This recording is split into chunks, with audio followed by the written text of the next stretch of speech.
Hello, I'm Alison Duana. I'm a goddess asteroid astrologer and Gene Keys guide, and welcome to this podcast today where I'm going to be talking about a big issue through the eyes of an asteroid called Lucifer, named for the morning star, Venus's morning star, the light bringer. But obviously has huge associations with Satan and evil in our world. And then I'm also going to talk about Lempo, who is a trans-Neptunian object, a Finnish goddess of fertility, who has quite a similar set up to Lucifer, actually, in some quite interesting ways. So yeah, and has also come to be associated with evil. So I want to talk about this in the context of the backdrop of Saturn turning retrograde in Aquarius. Now, the glue for our patriarchal world, religion especially, a whole way our families are run, so the patriarchal glue, if you like, is these ideas around good and evil. And of course, many of them don't have the power over us that they used to.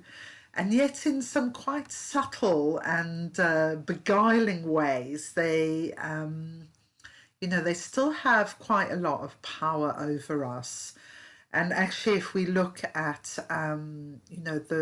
the rise of the evangelical Christian right wing in America, we can see that these ideas still have a lot of purchase in our society, although to most degree they have been misproved by reality in a way, but you see what you want to see, really. So this is going to be quite a personal podcast as well, because this issue of good and evil is one that I really incarnated very strongly into the story.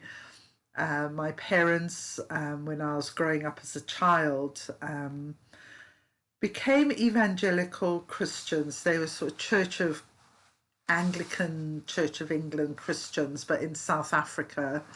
And this is in the apartheid era, in the 1970s. So they kind of were in that more midstream church, and then they converted to the evangelical church. And my dad had a really powerful experience. He had a visitation from the Archangel Michael, which I do believe he had that experience and that it really changed him. He stopped drinking alcohol. He really turned his life around in lots of good ways.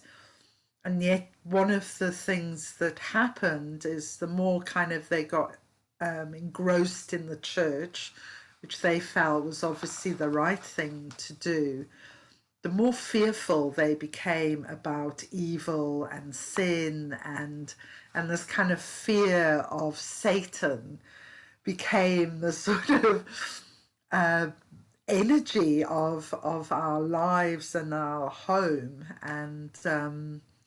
And I think for myself and my brother, that was actually pretty challenging, because anything we did, say, being into pop music, just to give you an example, having awakening sexuality was all viewed through this very powerful lens of evil, so you weren't just an experimenting teenager, you were an evil person. And it's, I had many mental health problems through my life. The worst when I was around 17 to about 25. I was in a very deep, I was diagnosed with bipolar, and that was later changed to post-traumatic stress disorder.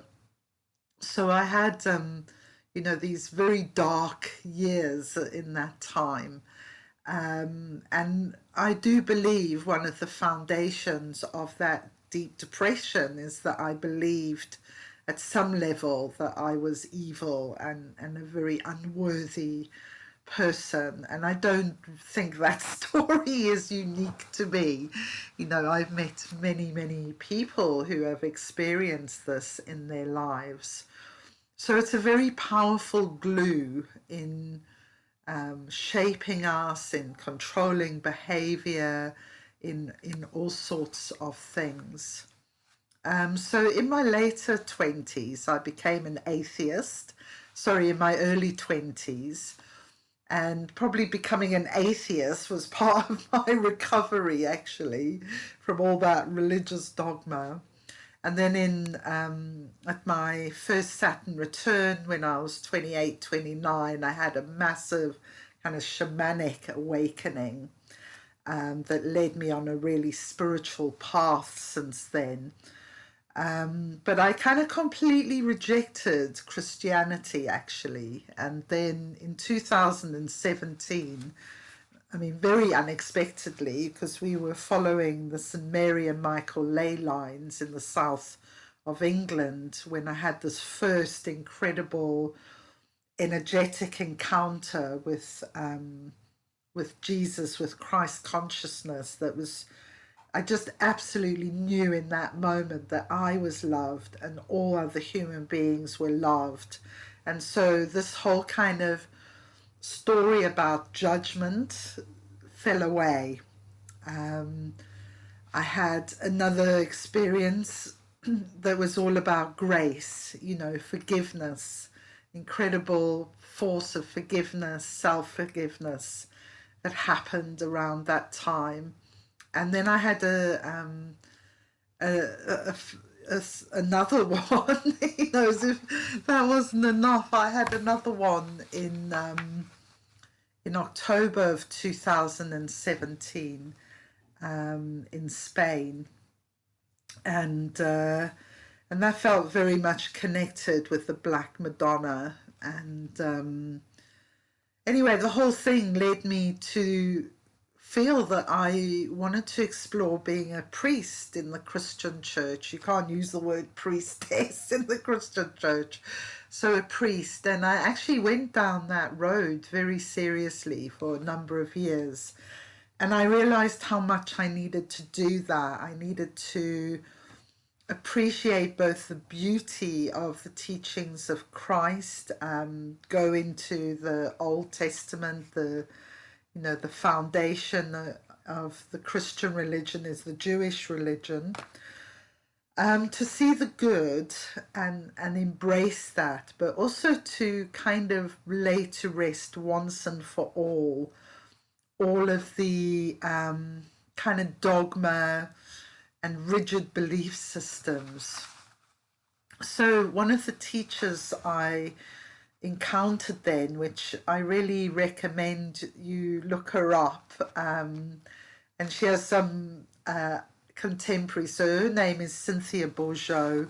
There's Father Richard Raw, all these people connected with the Center for Action and Contemplation in New Mexico, who are doing really amazing work, I think, for people like myself who are reclaiming Christianity on our own terms, and just looking at things in a really different way. So I think to address this, we have to look at the Bible. You know, this is a book I wouldn't even open for many years until I started training as a priest, and then I had to study it. And actually I realized it wasn't so frightening. You know, this book had kind of been held up at me my own life. When I was in my 40s, my marriage and an adoption broke down, and I came out as having alternative sexuality. So, you know, this book was like such fear in this book, the Bible, for me. but it was very liberating to actually study it. And I really recommend to anyone who is of alternative sexuality or knows somebody, and you know, maybe you have someone in your family and you have this fear around this evil, and is it bad, you know, is it against God's will, to actually read the bits of the Bible that relate to homosexuality. Because when I read them, it's like all the fear dropped away, because for me they were so clearly about, you know, really at the edge moral behavior. Yes, that may have included homosexual elements, but really it was about anyone engaging in those behaviors, really, and what they might do to you, what they might do to your soul, I guess, you know, engaging in that kind of stuff. Um, and actually, if it, you know, I feel that if it comes to heart-based relationships of the same gender, that the Bible is not talking about that. In fact, it has very little to say on, if nothing, on that particular thing. And we also have to take into account, you know, that was a completely different society. So the Bible is also a historical document, and it's of its time. You know, if it all happened now, who knows what it would be like. You know, everyone would be blogging about it. So there's this thing also that, you know, the books of the Bible are chosen some few hundred years later by a clearly patriarchal agenda in Rome, and any books that refer to the equality of women, the book of Thomas, the book of Mary Magdalene, are excluded from the main Bible. So there was a real agenda there. And, you know, all of this is there on public record for anyone to study now. So don't make a judgment, get learned, you know, go and do the research. And I promise you, it's incredibly liberating to do that. So Cynthia Bourgeault talks about different experiences that you can have of the Bible. Some people will take it literally, and this is where the evangelical Christian outlook comes from. You know, every word in that Bible must be taken literally. But it's quite ironic, actually, that there's maybe like 5 or 6 references in this huge, massive book to homosexuality. So it's also about what you choose to focus on. You know, if you chose to focus on the Beatitudes, for example, you would get a completely different experience. So that is an agenda, choosing to focus on those particular parts of the Bible. Because the Bible also says slavery is okay, you know, because slavery was a part of that society then. Well, we don't believe that these days, you know, and if you picked out those bits of the Bible and focused on them, well, they would tell a terrible story, one that we really don't want to follow. So, you know, there's this way of looking at things. Then there's like looking at the Bible as a historical record, so more with curiosity, perhaps more in a kind of left-brained way where you're analyzing things, you're looking at the archaeological evidence and the historical evidence. So you're creating a picture of the time, the culture, and why things are said the way they are. And, you know, many books of the Bible were put together by many people. So it's not one person writing this. That was a revelation in itself, you know, that the Gospels were probably not written by someone called Matthew, Mark, Luke, and John, you know, so there's just things like that. But there's a really amazing part of the Bible which she calls a holographic understanding of the Bible. And I've really experienced this. I'll say mostly through the story of Moses and the Exodus. You know, that story has come up for me a lot in my life. You know, what are we being taught through the story about not trusting that we'll receive, that we'll be fed, going round and round in circles, in this not trusting state of mind. And it's like it's only when the mind shift changed could you arrive in the country, the land of milk and honey. So it's all about perception. You know, you can arrive in the land of milk and honey right now in this moment if you want to, and if you can move into that place of trust.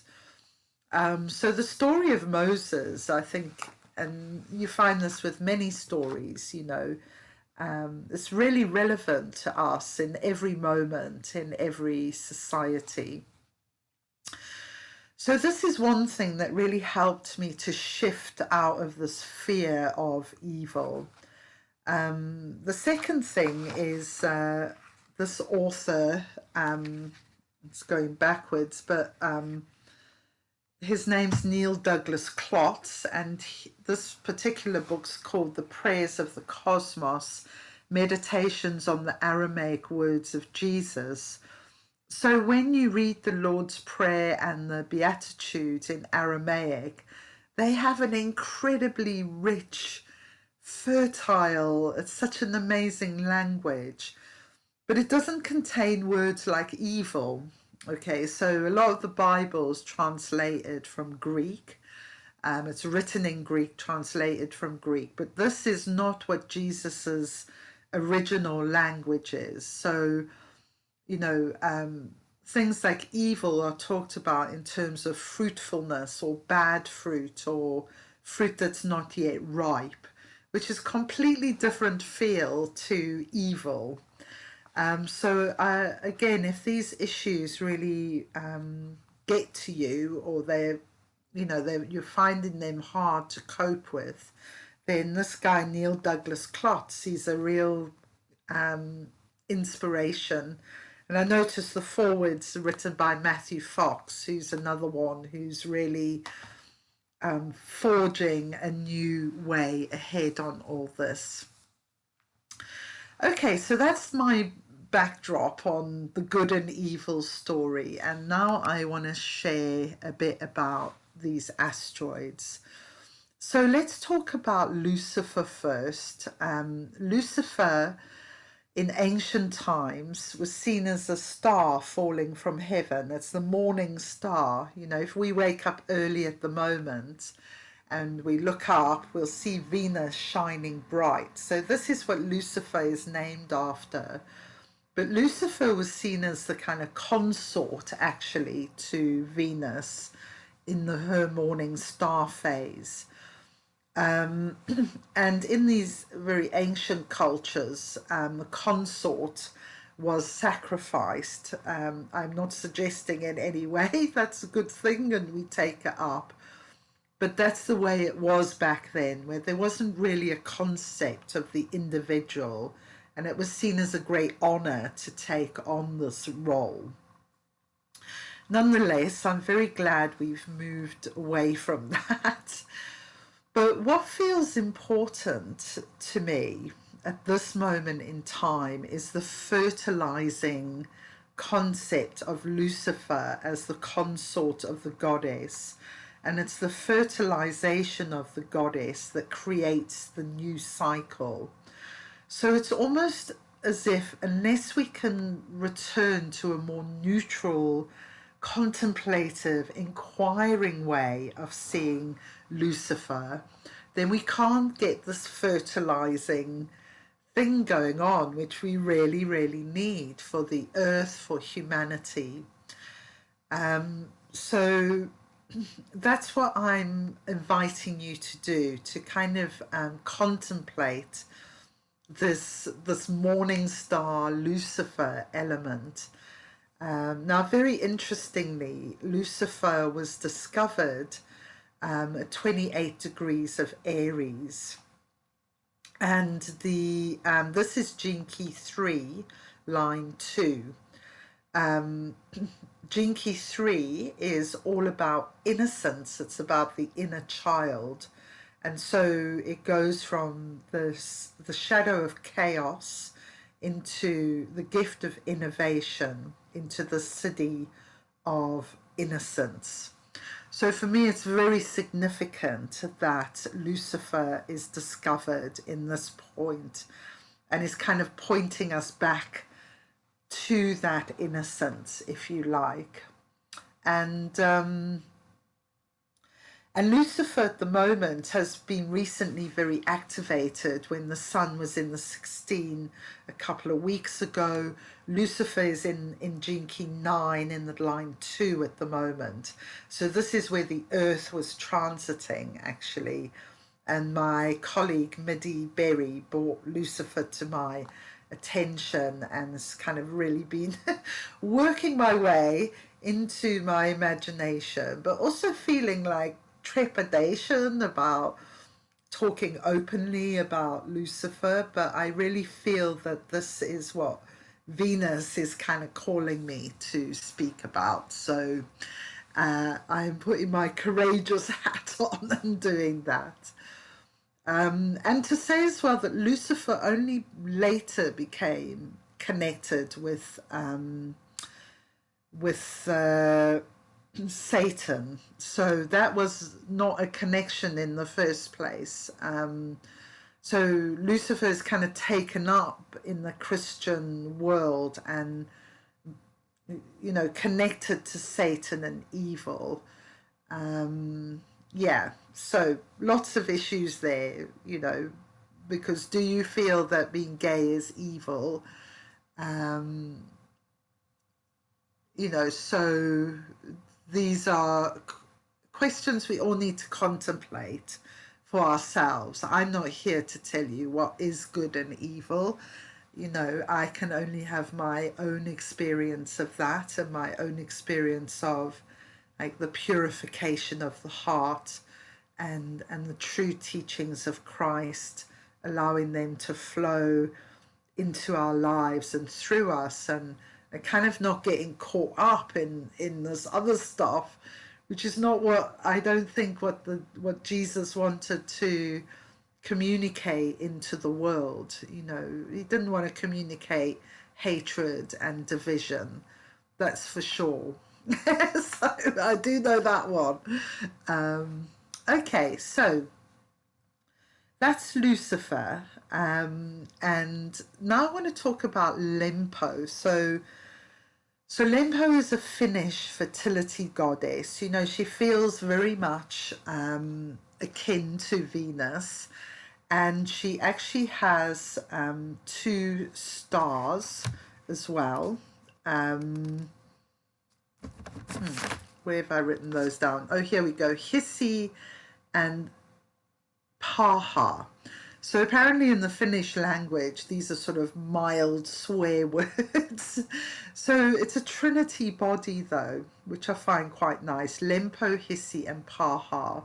But these bodies, Hiisi and Paha, are male, and they're seen as kind of these evil beings. So Lempo is a trans-Neptunian body. She has an orbit of 245 years. Now, interestingly, she is in resonance with Neptune. So every time Neptune goes 3 times around the sun, Lempo goes twice around the sun. And I say that's very interesting because let me share the Lempo's discovery chart with you now. So yeah, just to say, Lempo was discovered on the 1st of October 1999. So here is Lempo in 36 line 4. So what's amazing is this is where Neptune is actually transiting right now. So I'm feeling this, you know, this resonance with Neptune, with that poetic, musical, creative impulse of Neptune is really important in at least my discovery, because I'm discovering Lempo is discovered here where Neptune is today, and there's this resonance, as I say, in the orbit. I mean, she's pretty close to Pluto as well. So Pluto's 248 years, to give you a kind of sense of, you know, the length of those orbits. And Lempo is just 245 years.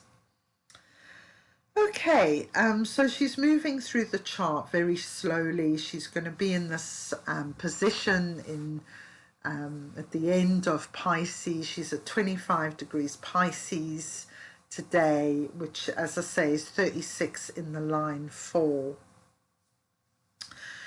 A few other things to notice about this chart. We've just gone into Saturn retrograde, and at the time she was discovered, it was the yearly Saturn retrograde. And here we have Saturn going retrograde through Taurus and in Gene Key 2 in the line 5. So Gene Key 2 is the pure yin energy. It is the goddess energy. And Saturn, so that's a name linked to Satan as well. You know, Saturn is seen as evil. And became identified with evil, but the retrograde feels like it's loosening that glue of evil connected with the feminine, which is really what the patriarchy did. Is they said that the feminine sexuality is evil. It makes men behave badly. And so they don't have to take any responsibility for that or blame the woman. So what I see with Saturn there in the retrograde is the kind of undoing of this glue that of these ideas of good and evil. The sun at the time was at 7 degrees of Libra.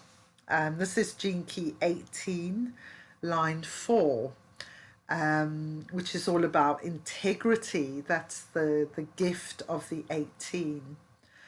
And then it's also conjunct Hygeia there, 48, line 2, which is about the healing of the divine feminine, the body. That 48 is very much connected with that primal sexual energy.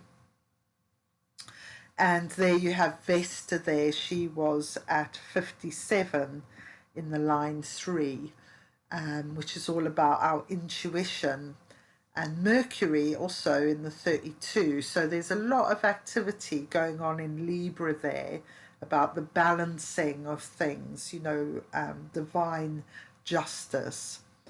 And interestingly, so Pluto at that point was in Gene Key 9, line 3, which is where Lucifer is today. So I love the way the universe kind of weaves these patterns. Okay, so Lempo currently is conjunct the North Node. So this is where the energy, the pure neutrons are flowing to Gene Key 23. The North Node's in the line 4 and Lempo's in the line 2. And Lempo's moving really slowly, so it's going to be around this point, the 23, which is all about moving from the shadow of complexity, moving into the gift of simplicity and the quintessence.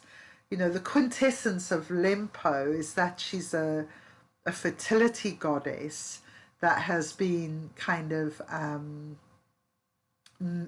said to be evil by the Christian tradition. So you can see here the connection between Lucifer and Lempo, which is what I really wanted to highlight to you today. So I hope you have found listening to this valuable. They'll send you away with some contemplations and questions of your own. You can look up both these bodies on Kim Gould's site, Taraka.io. If you're interested in a goddess asteroid reading, please get in touch at astroalison@gmail.com, and I'll put that below. Namaste. Thank you.